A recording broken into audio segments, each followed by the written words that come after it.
Hello, everybody. Welcome to the first TILE meeting after the summer break. I'm very happy we are so many people today. Today, I would like to welcome Dr. Christopher Madan. He is an assistant professor in the School of Psychology at University of Nottingham. But before that, he just traveled and was at different places working. So he did his bachelor's and PhD at University of Alberta in Edmonton in Canada, and was a visiting scientist in Hamburg at the Department of Systems Neuroscience for a year, and did a postdoc for 3 years at Boston College. And after that, he obtained his lectureship position, assistant professor position at the University of Nottingham. To date, I counted it today, he has 70 publications in peer-reviewed academic journals. Just keep in mind, he did his PhD in 2014. No, not scary at all. I will get to that. Okay. He studies memory using a combination of cognitive psychology, neuroimaging, and computational modeling methods. He's particularly interested in what factors make some experiences more memorable than others, for example, emotions and motor processing, and how these influences can manifest in future behavior, such as decision-making. He also specializes in characterizing individual differences in brain morphology, and we will see brains today, I was promised. He brought brains, his own and others. Like the real one, and he has a copy of his own brain. So how these influences can manifest in future behaviors such as decision-making, as well as that. And he also has interest in respect to aging, dementia, and cognitive abilities.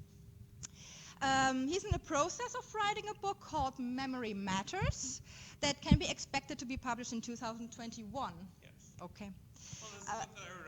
And he wrote a book, what's the title? MATLAB for? An Introduction to MATLAB for Behavioral Researchers that was published in 2014. Exactly. So, without further ado, welcome. And today he's going to talk about understanding how we remember. At the end of his talk, we will, not his book, but with collaborators of his and the learning scientist, we will have a small tombola, so that's why you have all your lucky numbers, and 2 of you will win one of those books. Okay, thank you very much. Welcome. Thank you. We'll figure out how to clip this when I can't do it.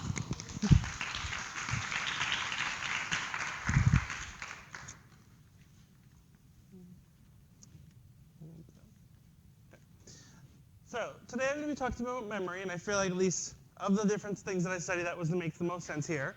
But yeah, as Caroline has kind of alluded to already, I do study some other things. And just because I don't know, I have enough copies of 3D printed brains that I thought I'd bring some with me.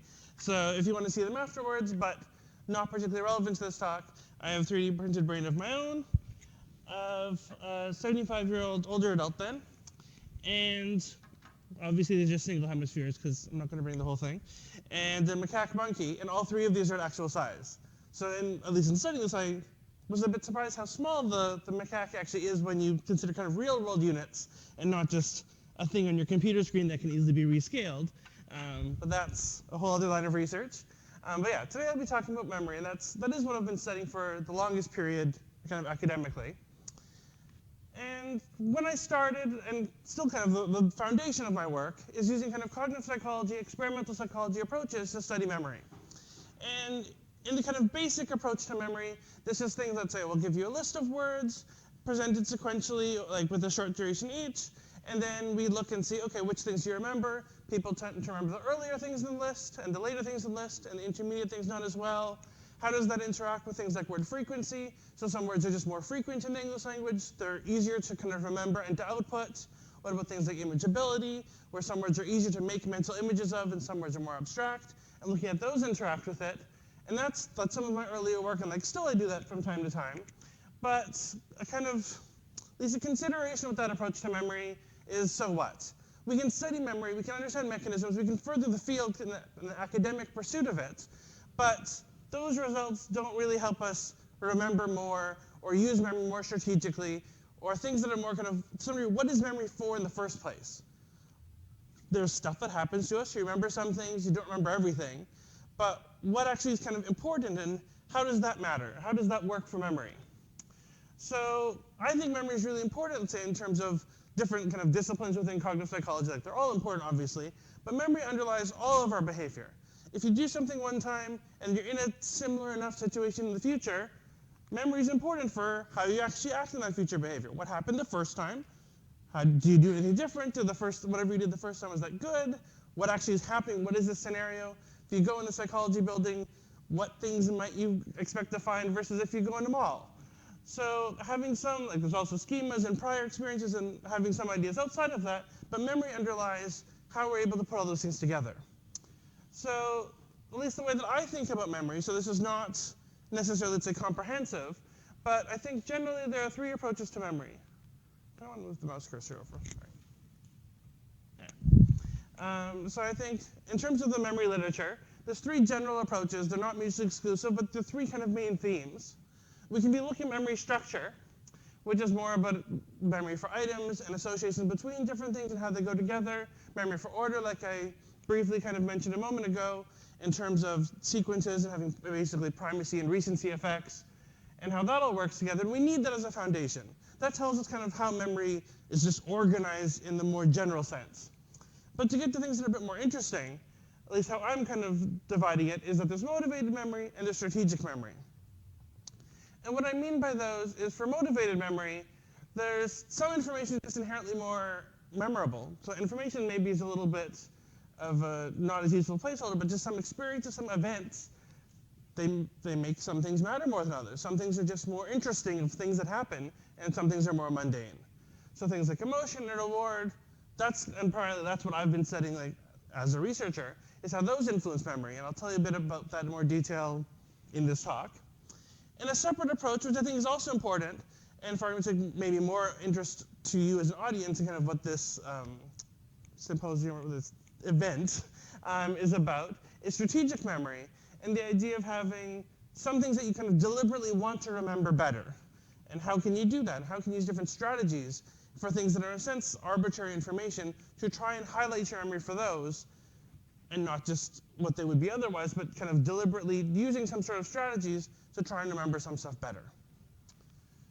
So I'll talk about motivated memory a bit first, because that's more what I've done. Hopefully that's still kind of interest, and I'll tell you how those literatures have kind of developed a bit. And then I'll talk about strategic memory, and then try and intersect those a bit to some ideas of how we can deliberately try and remember stuff better than just using strategies in the way that they've often been done. So I'll talk first a bit about emotion. So emotional experiences generally are remembered better than neutral ones. But how can we study emotional memories is a bit complicated. So if we want to study emotional experiences in a more everyday life kind of way, there's a phenomenon called flashbulb memories, where something that's kind of really big and important that just happens more on a societal level even, but it could be for an individual. Say that they're in almost a plane crash, or things like when 9/11 happened. Big, large-scale events, at least to that person, if not to society more generally. People know where they were when they heard about 9/11, at least as students in classes become younger and younger, at least in relevance to that. That might not work as well. But at least for older people who are old enough to remember things, people know when kind of important events happen on a cultural level. But then there's still things in terms of what level of detail do they remember. They know more about what they were doing on that day than days just before or after it, for the most part. But people tend to have inflated confidence for these in a way that ends up kind of distorting their accuracy. They might think they know things really well and have a really vivid recollection, but it doesn't mean it's actually precise. And I think it's important to kind of separate those two, about that you can be overconfident in a memory versus how well do you actually remember real facts. Now, with things like flashbulb memories and, in a sense, more autobiographical memory, it's a bit difficult to know what is the right answer. And in more lab-based kind of studies, we present words or pictures that are emotional, and then see how people could remember them, either like a recognition task or a recall task afterwards. But it's also not the same level of emotionality as you get in kind of more naturalistic settings, but those are also not as straightforward to study. With emotion, we also get some sorts of central and peripheral trade-offs. So it's not just that you remember emotional events as a whole better, you remember the emotional thing better, but what happens to the stuff around it may be impaired. It somewhat depends how related and how meaningfully related it is to the emotional thing. So maybe you remember the central part that was emotional really well, but stuff that was kind of going around in the background in the kind of real world setting, let's say people meters away from you, maybe you don't remember as well. Things that are temporally before or after the emotional event, you also might not remember as well, relative to if it was a neutral thing that happened instead. So there's trade-offs that it's not just emotional things make your memory just better overall. There's a bit more nuance to that. And that's at least an important consideration in the field of that. What are the kind of boundaries? And it's not just all over better, but maybe some sort of prioritization, which also has a cost to contextual information around it. And also, at least in terms of emotion, a very important thing is also thinking about valence. So a lot of emotion memory literature is based on negative emotion and basically bad things happening. But that's not all emotional experiences. Hopefully that doesn't happen too often to people in their everyday lives that bad things are happening. But also positive things happen too. And part of the issue in terms of why the literature is focused on negative is it's kind of subjectively and across individuals, it's easier to get a negative effect. Whereas positive, people have more individual variability. Like what you find positive and how much so varies across people more than negative things that people kind of more agree on what is negative and how much so. But we shouldn't just be saying that emotion causes all of these effects, because most literature is driven by negative emotion, but also positive emotion might, in some cases, have different effects. So at least in some literature, it's been shown that with positive emotional stimuli, people broaden their attention and incorporate the whole of what's happening, more so than with negative, where they kind of focus on the negative thing more directly, relative to a kind of neutral control condition. So it's important to kind of think about, it's not just emotionality that's high or low, but what is the emotion, and kind of operationalize that in a bit more nuance, that we can see some differences. So across all of these, so that idea is that these are things that not necessarily you're trying to remember, they're just things that happen, or at least in an experiment you're presented with different words or pictures, and we're not telling you to focus on the emotional ones more than others, but you do tend, as people in general, tend to remember emotional things more so than things that are more neutral and kind of don't have that emotional arousal associated with them. So how does that work, and how that happens is the kind of thing that's intrinsic to the stimuli. It captures your attention and drives that forward, and you remember it, even if in some cases it can be maladaptive and not good for someone's psychological health to remember that. It's a thing that happens. But by kind of being aware of this in a broader sense, maybe some of these mechanisms can be more borrowed into having how we think of memory strategies and kind of deliberately want to remember things, not that you should try associating negative pictures with stuff in your textbook, because then there's also trade-offs. You might remember it worse now because you're focusing more on the emotional things, but at least not to just think of it as a thing that's wholly unrelated, but to be first kind of being aware of this, and then at least in the talk I'll kind of start to allude to how they can be tied together, but at least as a thing to think about and why I'm presenting that to you here. So I'm also going to now talk a bit about reward and its effects on memory, which I'm still also counting as this broader framework of being in the motivated memory kind of portion of the things. And like emotion, rewarding experiences are remembered better than effectively less rewarding ones, or in a kind of a sense, more things that are more mundane. And at least more of what my work has been doing has been looking at reward-related memories can influence decision-making. Now, to give you a bit of idea what I mean by that and how I study that, I'd kind of give you an example of some of how that the experimental procedure actually works. So in this sort of a study, we'll show people doors on the computer screen, and they're just there, and we tell them that they're supposed to make choices, they'll get points, and then we'll give them an honorarium kind of payment proportional to how well they do. But we don't tell them about what's associated with what at all. And then they choose something, and then let's say they won 40 points on that trial. Then they get some other set of doors, they make a choice. In this case, they lost 20. With the actual study, we also tell them the current balance at the bottom of the screen, which obviously updates as this goes. So they do, in essence, hundreds of these trials, but as you can see, they're quite fast. Well, the timing obviously is controlled in the experiment, whereas right now I'm just using a clicker to advance the slides. And not that we tell the subjects directly, but there's kind of a contingency table that some things will give a guaranteed win of some amount all of the time. Some things have variable possible outcomes and incentives associated with risk. So this is a kind of whole, it's called risky decision making. And as you might notice, at least for the gains over here, with the plus 20 and the 50% chance of getting 0 or 40, these have the same expected value. If you chose either of those hundreds of times, on average, you'll end up equally well off. Neither of these is a better kind of thing to choose. It's not maladaptive to be risk-seeking, it's just a preference. And then the question is, what do people prefer? Because neither is better off than the other for gains and losses, kind of respectively. Just what do people tend to choose? And what we find is that people tend to be more risk-seeking for the gains than the losses. So why is that? So we've done many studies with different reward values and tried to kind of study that. But what I'm going to focus on here is the association with memory specifically. And what we found is that after they do hundreds of trials of that kind of a task, if afterwards we give them 2 different memory tests, one where we'll go through each of those 4 doors one at a time in a randomized order, and we'll ask them, what's the first outcome that comes to mind? So on the computer, they can only type one number. Which number do they type, particularly for those risk options, when there are different things that they can respond with? And also, to get a bit more granularity of the response, then after we do that, we ask them a second memory question, called what we call at least a frequency judgment, where we'll show them each of the doors again one at a time, and all of the 5 possible outcomes, at least in this test, that could have occurred, and they have to say what percentage of the time did they think, let's say the red door, led to each of those 5 outcomes. And then again to see, we know the real odds are 50-50, but what does the person say, and how does that relate to the choices that they made leading up to it? So in this first outcome reported question, for what effectively is a risky gain door, we see that more people, so there's no confidence interval, it's just a number of people kind of proportional to the overall sample, that said the plus 40 option versus 0. Some people type other numbers, but not too many of them. Some degree what you expect with interpsychology students, they type other things, but some things are, anyways, 40 or 0. And for the loss, the 2 valid responses are minus 40 and 0 again.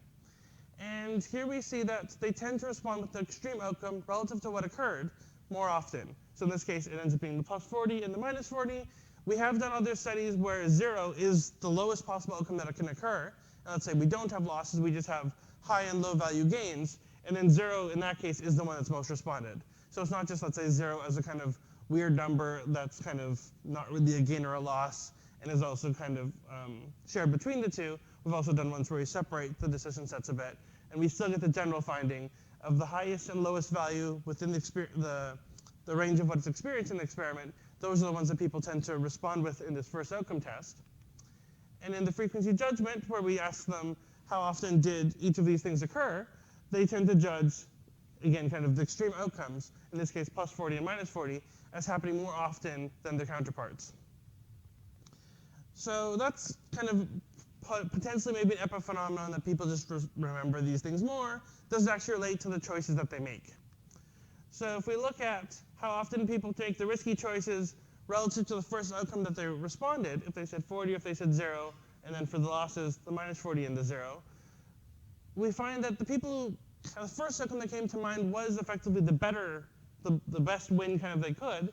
They were more often going to take that gamble to potentially get it. And in terms of the losses, if they thought the minus 40 was effectively more salient in their mind, they were more risk averse because they're trying to avoid this kind of worst possible outcome, this larger loss, and then were relatively more risk averse. So it seems to be that this memory does kind of relate to the choices that they made leading up to the memory test. And then we also find a similar kind of pattern with the frequency judgment, where these numbers on the x-axis are how often they thought that the extreme outcome, either the plus 40 or the minus 40 for gains and losses respectively, was to occur. And we find that if people thought it would happen more often, then they're generally more risk-seeking. This study had hundreds of participants. We've done another one, and I just didn't use that figure, that had about 250. And even then, we do get quite a few people that say, that basically acknowledge that the odds are 50-50.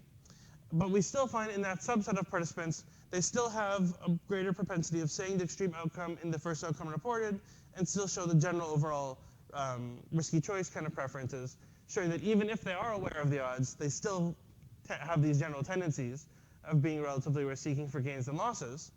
And here are the ideas that it's actually a memory bias that's manifesting as a decision-making bias. So we think that they're effectively weighing the extreme outcomes, the plus 40, the minus 40, more so when they're making the decision, making them more risk-seeking for gains and losses.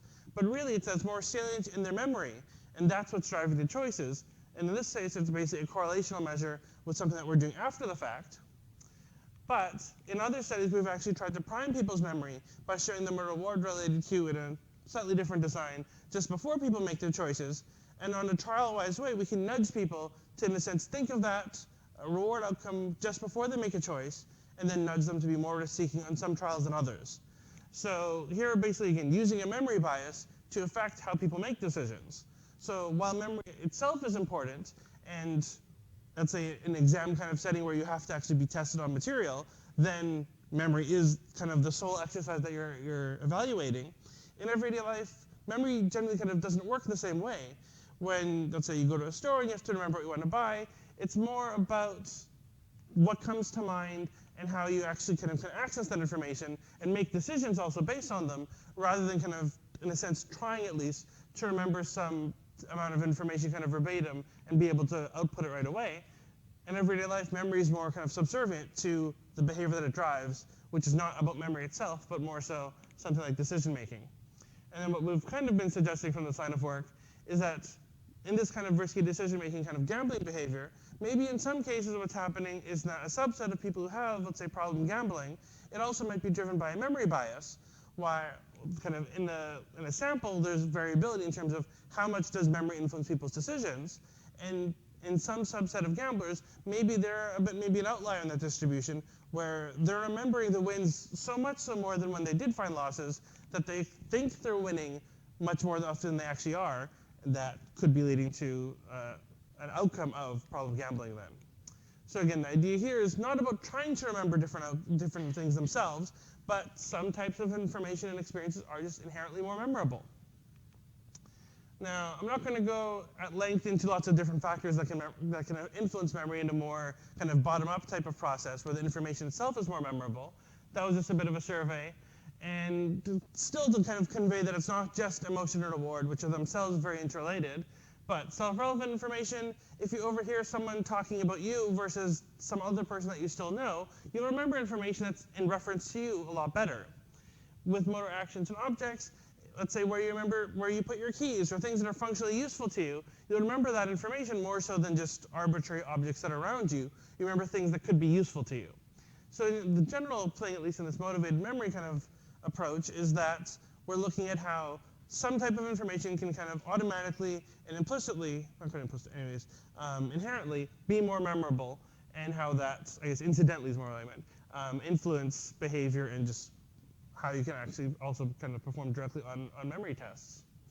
Now, that's all that for now I'm going to say about motivated memory, but more so in line with, let's say, the idea of teaching and learning and how you can kind of facilitate specific information being deliberately remembered better, we can talk about strategic memory. So you probably have heard from, not from Carolina, but from some other people, and also in the book that you may win today, the idea of evidence-based practices for learning. And I'm basically just going to go through the 6 main strategies that a number of cognitive psychology memory researchers have been suggesting, including interleaving, where you have different information kind of mixed within each other, rather than kind of all blocked together where you learn about one topic and then another, but instead of kind of cycling back and forth between them to kind of have more of a holistic memory of it.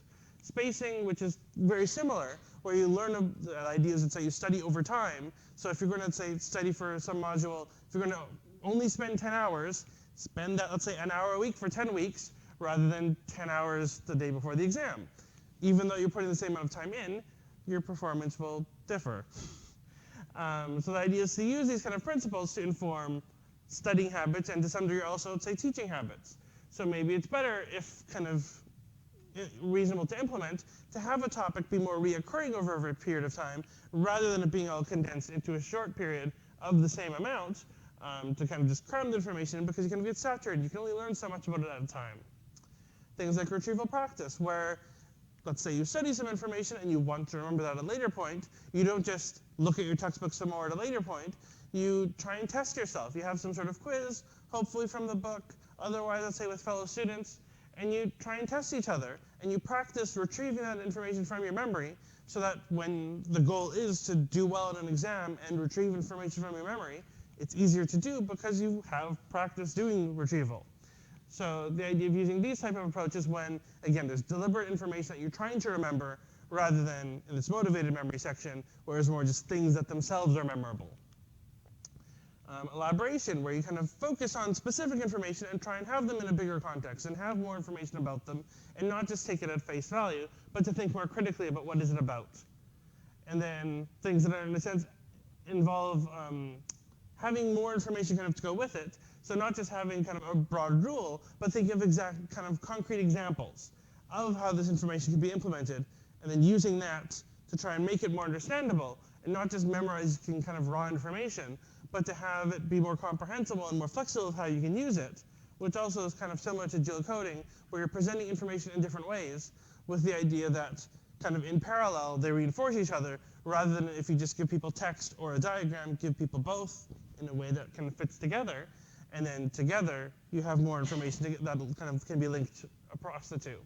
So whereas the first two are effectively things about timing, retrieval practice is more of a specific exercise that you kind of need to ongoingly do.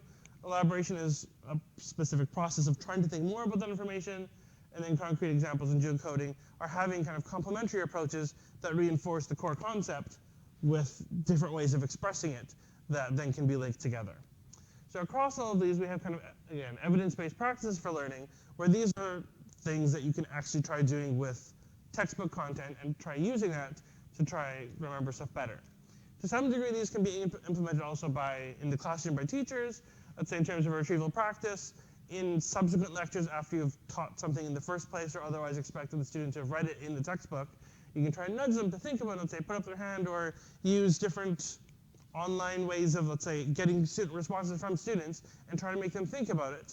Depends how engaged they are, but to try and have them produce, like try and retrieve, or have, let's say, formative quizzes that are not meant to be for marks, but to nudge students to try and practice being tested and not just save that to the exam at the very end of the semester, but do that on a more ongoing basis so that they remember the information kind of more readily. So those are more, let's say, things that are more classroom applicable. But strategic memory, at least on the broad sense that I'm doing here, can be thought of as more than that. So if you look into, if you go on the internet and try searching, let's say, memory strategies, there is more information. And one strategy that's used some degree, I'd say quite often, but it's more of, let's say, a special strategy, is something called the method of loci, or memory palace. And the idea here is that, well, it's what you kind of tell a person to do, is imagine your house or some other environment that you're very familiar with, and then when you have a list of, in a sense, arbitrary information that you're trying to remember, you imagine your house, you walk through it, you place down objects or some things that relate to the things that you're trying to remember, and then subsequently, you remember your house again with these objects in it, and you can walk through and pick them up. Now, this takes a lot of practice, at least to be able to do well. In some studies, it's been shown that even with minimal experience, people do better with this than kind of be uninstructed and not given any strategy to use. But it is something that, at least to use properly, does require a lot of practice. The kind of history that goes with it is Simonides, or however you're supposed to say that person's name, of Chios in ancient Greece. He was at a party in ancient Greek kind of times in a, I'll just say a fancy house, but anyways, I'll say fancy house. And then, unfortunately though, the building collapsed during the time that the party was happening. And then people came to kind of help and kind of basically recover the bodies of the people that were in the house when it collapsed. And obviously the point partly is that Simonides left and it was safe. He wasn't in the building collapse itself, but he was there. And then to help identify who are these bodies and what happened, kind of, he imagined, at least the story goes, because I'm taking this as hearsay to some degree, but he imagined where he was, in a sense, moments ago, or anyways, previously, when he was at the party, and remembered what different people were doing and what they were wearing, and kind of imagined the house and walking through it and remembering what was happening. And from that was able to help people kind of, again, recover the bodies and make sense of it, recover from that. So that's the kind of anecdotal story of the first kind of, at least, known use of this type of memory strategy. But memory experts, so there's a thing called the World Memory Championship that happens in the world, where people are given kind of arbitrary sequences of numbers or words or cards from like a playing card deck to just memorize. Like, these are all separate tests, and people have different world records for all of these. But many of those experts use this method of loci strategy. So it has an ancient kind of history. It still actually is one of the best strategies that we use because it has a spatial component as well. And it's immersive, it's elaborative, it has imagery, and spatial as well, and all of these are kind of working together, which again takes a lot of practice to be able to use effectively. But if gotten to that point, this is in a sense the best kind of deliberate way that you can try and remember information. And some of the work that I've done with colleagues is look at virtual environments. Because one downside of using the method of loci strategy, let's say, into studying it, is if we ask people to use an environment that they're very familiar with, I guess we can ask them to kind of draw the environment or tell us something about it, but different people have different environments. So to have, let's say, more rigor in the experimental research, we did a study where we had 3 groups. One group we didn't give a memory strategy to use. They were uninstructed. One was asked to do one group was asked to use the method of loci with their house or otherwise familiar place. In the 3rd group, we had them navigate in a virtual environment beforehand, not with VR or anything. It also was a little bit earlier than VR being as much of a thing.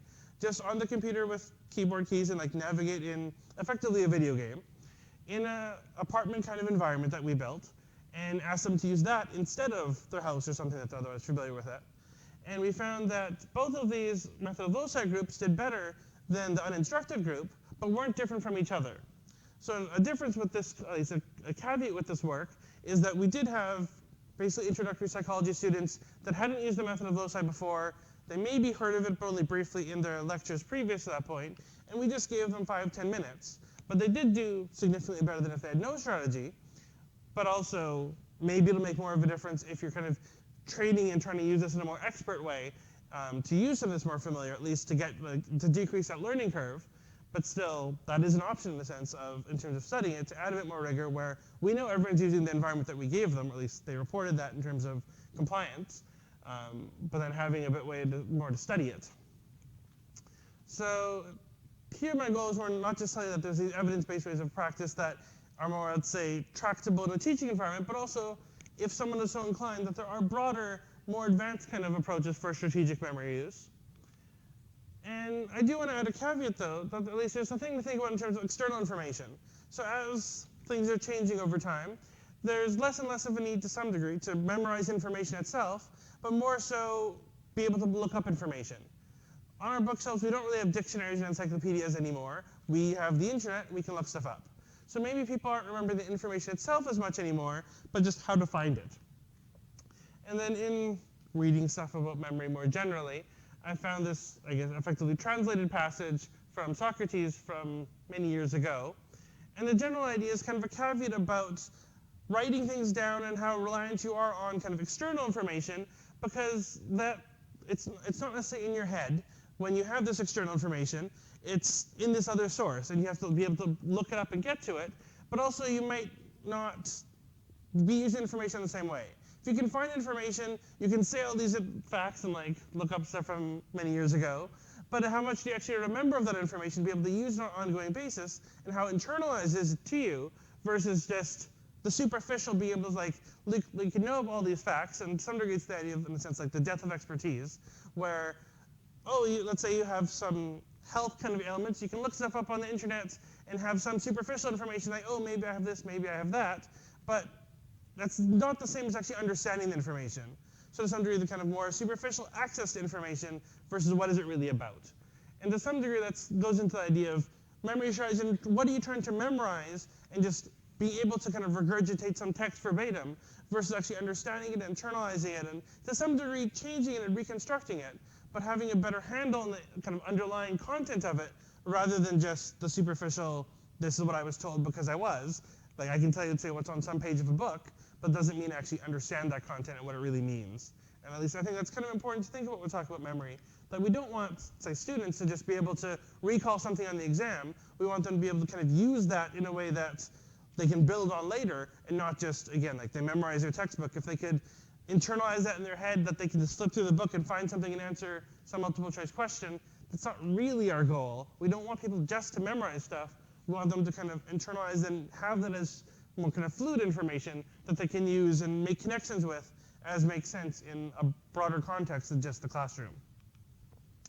So in some kind of suggestions for pedagogy to some degree, the idea is to try and keep students interested. So obviously you don't want it to be, I'll say, an emotional environment per se, but you do want to have some kind of engagement and some amount of, let's say, physiological arousal and reward, and people to think about that environment as something that's inherently interesting.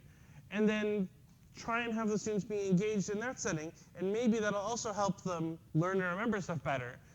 And to try and reinforce the main content is the main part. So if you have something that's kind of a fun game, but is a little bit too tangential to the content you actually want students to learn, it actually might impair their ability to learn that information relative to if you didn't do it in the first place. So it needs to be related enough to kind of help it and not distract and draw attention away from it. And the kind of idea of the central peripheral trade-off with emotion, but has also been shown with reward and self-relevance and motor actions as well.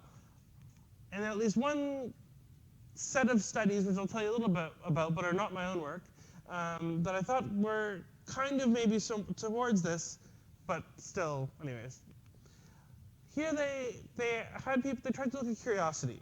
And first they did kind of a norming step, where they gave people, in a sense, random kind of trivia questions, and asked them if the person thinks they know the answer, how curious are they about the answer, and then just went on to a different question. So in this first part, the idea was they had 300 some different questions, and they asked people, to some degree, which ones are you more curious about? And then in the second part of the experiment, then they would show those trivia questions, some of them that the people were more curious about, some people less so, and had faces interweaved between the trivia question and answer.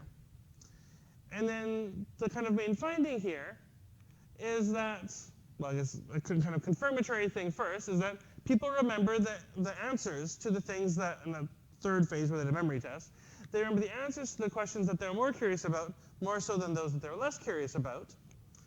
But they also remember the faces that were interweaved in those trials, more so for those that they were higher curious than less so. So they weren't actually told to try and remember the faces at all. That wasn't the goal of the task. The goal of the task was, we'll give you trivia questions and then later give you answers and you'll be tested on those. But also there's kind of a carryover effect where things that were intermixed with that were also remembered better, even though they weren't meaningfully related to it. So at least a takeaway of sorts that, at least what I think might be relevant to more teaching practice, is if you can keep the students engaged enough for portions of it, not that you can make everything terribly interesting, as long as you can do it on a regular enough basis, which I can't give you the answer how to actually do that per se, but at least it's a thing to kind of try and hope for and a goal. And even the parts that I'd say less interesting and less curious in the middle, people will still remember better than, for argument's sake, if you don't try doing any of this and you just teach it more, I'm just going to tell you facts, and your job is to learn them because that's why you're here. And then there's also a separate study, which didn't have a figure really that I could use for it, where they looked at curiosity with a different set of trivia questions, and also asked people to judge if they did they think they'll remember the answers, so a judgment of learning, and then later on tested their memory for those answers. And there they found a very strong effect in terms of what people thought, that things that they were more curious about related to they thought they'd remember it. They found a lot weaker effect with memory itself. So even, it's like kind of interpretation and takeaway for teaching then, is even if the students don't think that they'll remember the other stuff or how those are related is quite strong, that doesn't really matter. Because judgment of learning, kind of a subjective thing about that, isn't the same as actual later memory for it. And it does have this kind of carryover effect. So then the idea is, to some degree, do your best and try and have students be engaged, try and make them curious, and hope that overall that'll also facilitate their learning. So obviously this isn't the only thing kind of that you should, in the overall big picture, be doing to try and engage students, or at least getting them to remember stuff. But this is a thing to at least think about and see if you can find a way to kind of implement within your own teaching scenario. So let's see, I did for time. Yeah. So the overall approach is that, I think at least, that there's these different approaches to studying memory, look at the structure, which I think is an important foundation to be able to at least empirically study any of this, which maybe you're not interested in, let's say, the classroom implementation itself, but anything that tried to do that you're going to borrow from needs to have some understanding of the structure of memory. And then there's these two fundamentally somewhat dichotomous, but not inherently mutually exclusive, approaches to make information more memorable. In some cases, it's inherently more memorable, but just the nature of it with emotion and reward. In other cases, with strategic, the idea is where you deliberately try and remember some information more than others. And as educators, we can't really force students to use the strategies. We can try and nudge them in those directions, make them aware of it, try and facilitate it. But then the important thing is, to the degree that we can actually facilitate it, let's say, having retrieval practice be somewhat in the classroom setting by having effectively, again, formative quizzes. So you don't have to grade them. You just give them the answer, like you give them a quiz. Maybe it's like a take-home assignment of sorts. And then a week later, or some duration later, give them the answers. And if it makes sense, kind of talk through the answers as like a lecture itself, or a portion of a lecture, even though you're not going through every student's thing, giving them individualized feedback. It's up to them to some degree if they want to actually buy into it and put the effort in to do the quiz when they're supposed to, and not just wait for answers and try and study with those and cram at the end. But you can give them a bit more structure, because like it is harder for a student to make effectively quiz material than it is for you as the educator. If you give them some of it, maybe it'll nudge them in the direction that they take it up more on their own afterwards. And to some degree, you can't really make the material more kind of intrinsically interesting as a whole, but we can, to some degree, try and be more engaging, or at least try and factor that in to whatever degree seems reasonable to help facilitate the end goal of the student learning from that content. And then the exam material, that's not really the goal. The goal is, say, afterwards, and to some degree, say, a year later, how much they actually remember and can use that information. And that's what we should be more trying to do than just the more immediate and easier evaluated in so many different ways measure, but more so to try and get the student on board to care about the material. So that's all for the slides, and I'm open to questions. Thank you.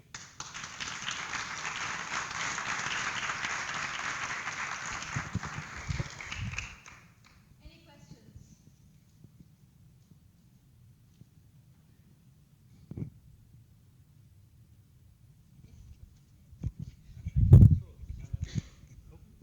Got a really high-tech mic here. Can you hear me now? Okay. You mentioned this goal about we don't just want students to recall and regurgitate from a textbook, we want them to internalize and become very fluid. Now, I teach mathematics, and I hit a point where I have a lot of students who are used to this strategy, and based on their remembering and so on of how successful it's been in the past, it would seem to be a big risk to them to make the switch to what will actually help them to do far better in the rest of their exam. So, in the rest of their degree program. So I wondered, since you spoke about risk preference, memory, and the same, if you could maybe say something connecting these in terms of what we can do as educators. Okay, thank you for the question. So I guess, yeah, I agree with you. I don't know how, I'll say early education is here, but I know in Canada when I was in, effectively, say, grade school, there were times when it's like memorize the times table and just memorize raw information rather than really computing as you go. And I guess the main thing to try and make them go more towards understanding and less so just memorizing raw information is maybe make it, let's say, more like problem solving, where like there's a scenario that they need to solve rather than just giving them like literal, equations to solve directly. Maybe having more of a context and scenario, which also should make it easier to think of how this can relate to things more in the real world. Again, at least some of the time doing this, not that every question should have a whole like problem solving paragraph in front of it, but maybe making it more relatable and more abstracted, well, both more abstract and concrete at the same time, by making it more contextualized, but still relate to the core principle, maybe that will help. I think there is some prior literature on that sort of approach, but I don't know, let's say, references offhand. Yeah. Any other questions?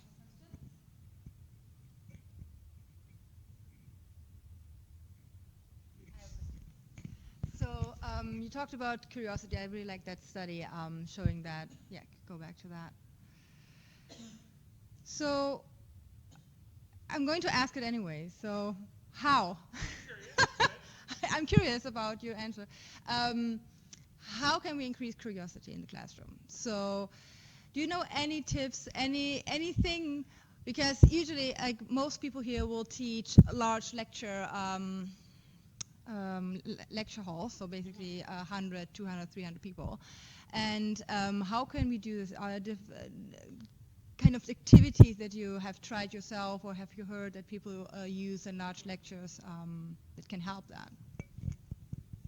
So as a lecturer, I'm still on the newer side, only starting at Nottingham a year ago. I did do some lecturing as a PhD student in Alberta, in Canada. But yeah, how to implement these is more, needs some figuring, of course. So like, so it's why I partly started the talk with my background was say, my background is more from cognitive experimental psychology and not from directly the goal of implementing it in practice. That's hopefully where at least this line of work and ideas is nudging that direction. But at least the best that I can kind of think of is, instead of just kind of going through slides and whatnot, like large amounts of material, try and pause and ask students things. So let's say with some of the decision-making work, here obviously I tried to focus on memory and it was more just an anecdote of sorts in this background. But when I give talks on the decision-making work, I ask people, like, I show like a 20-pound bill and two 20-pound bills on the side to be 40 pounds, and I ask them, like, who would take the guaranteed one or who would take the gamble? And people put up their hand and try and make it engaging. So you don't necessarily need to use the responses for something, but try and intermittently within lectures pause and ask students something in a way that they can, let's say, put up their hand or again use some digital clicker kind of device to answer, and try and make it some degree more of a dialogue rather than kind of teaching at the students, but at least somewhat mixing in an interactive component, and then get some buy-in that they actually would care.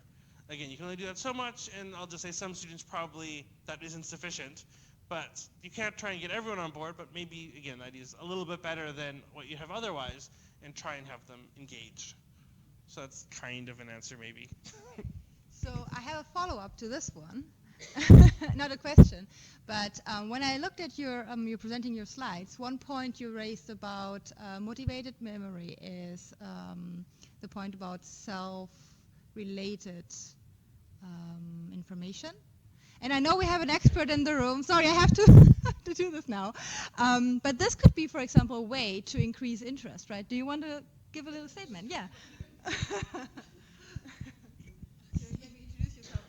Okay, so my name is Sheila Cunningham from Abertay. I've come across the road.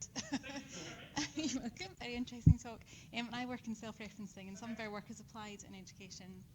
And so if you can make people think about themselves while they're encoding information, then as you said, you usually get better memory. So some way that I've tried to implement that in lectures that maybe answers Carolina's question a little bit is that if you can stop people and get them to think about how particular material applies to them, this is obviously easier to do in things like psychology than maths, I would imagine. But say if I teach a bit of stereotyping and prejudice and that sort of thing, so I'll get people to stop and think about, have you had an experience where this happened to you? Write it down. You don't have to share it with anyone, but write it down. And then I'm wondering, I was thinking that just improved their memory for that material, but if that's repeated periodically, then presumably you're getting repeated engagement, and hopefully you're improving their memory for the part that's happening in between as well. But I don't have any empirical evidence that it works at that level. But that's the harder part of like both implementing it, but also doing it in a rigorous kind of way. Absolutely. Thank you. Thank you so much. Here you go. Anyone else?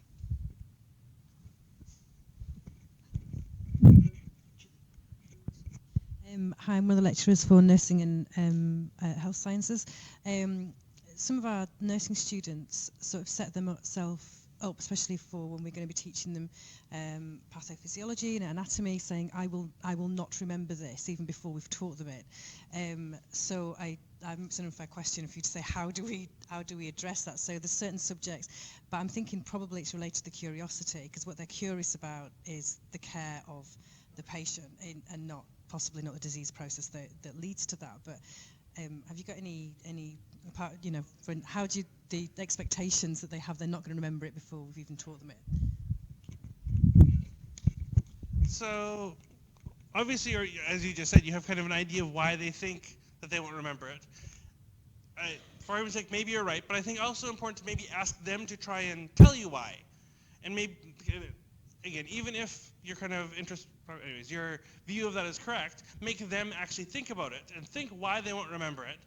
And if you can, then let's say they give an answer like you just did now, then try and make them think about why it is important. Like if you're going to care for someone, having an underlying understanding of what's actually wrong, and then let's say different treatment options and how that might differ in a case of it being this kind of disease versus something that is in a sense kind of similar, but how it might separate into different treatment options, make them find it relevant, or at least nudge them in that direction.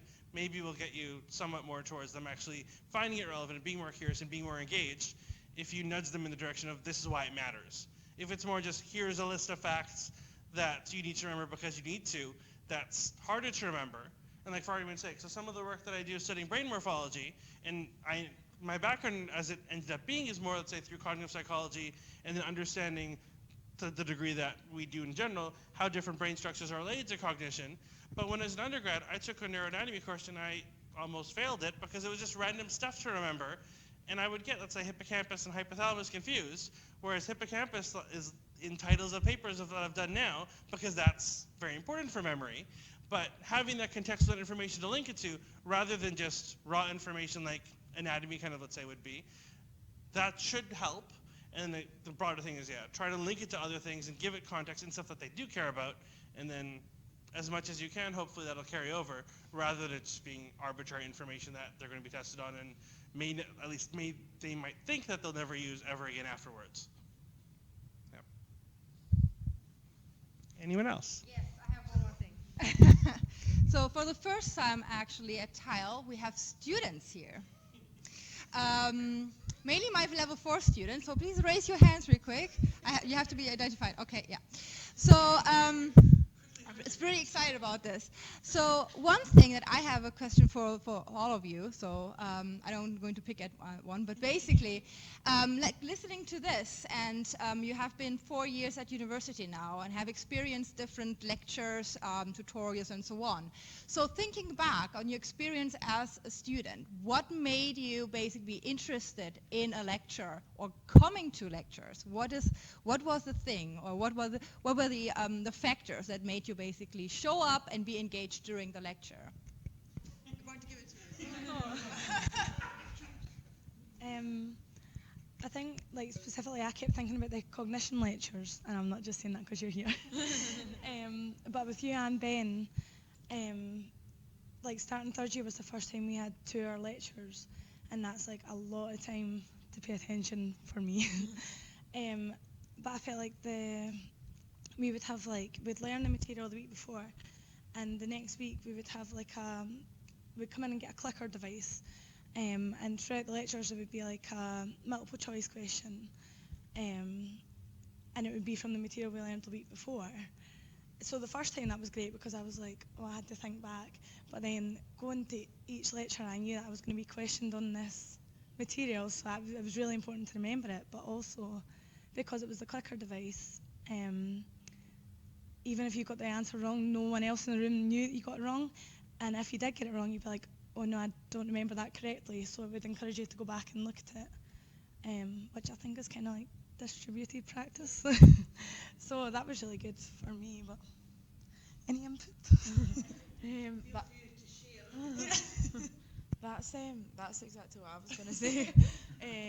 Yeah, the clickers, it just keeps you like engaged, and you know you need to answer the question, so it just keeps you active during the lecture, which is long if they're 2 hours, going from like an hour, and sometimes you get a break in an hour lecture. It's a big jump, isn't it? Yeah, definitely. Thank you very much. Any other questions? I promise I will not ask any more questions. Hi, I came here because I forget a lot.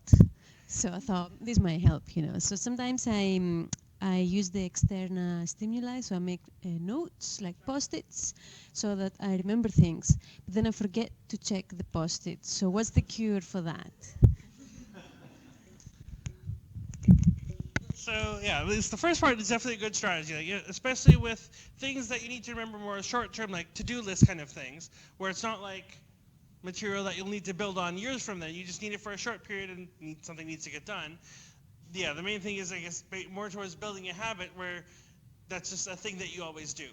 So I guess one thing maybe is, let's say, having some post-its maybe in areas that you're kind of in the house more often, so let's say near the bedside or in the kitchen or something, that are maybe more, let's say, in a sense, placeholders to like kind of remind you to check the ones that are in places that are maybe less on your way, but that, let's say, are specific places still. So let's say by your computer or something where you keep the post-its, to have them in, I guess, not too many different places, and have extra ones to remind you, like check, like, is there anything else I need to do today, in places that you are more unavoidable, and those are ones that are kind of more stay there, and hopefully over time you won't learn to kind of just avoid, like, not pay attention to them because they're just there, but then try and develop the habit to refer to the Post-it notes on a more regular basis by having them in specific places, and then until then, nudge you to look at them to form the habit in the first place.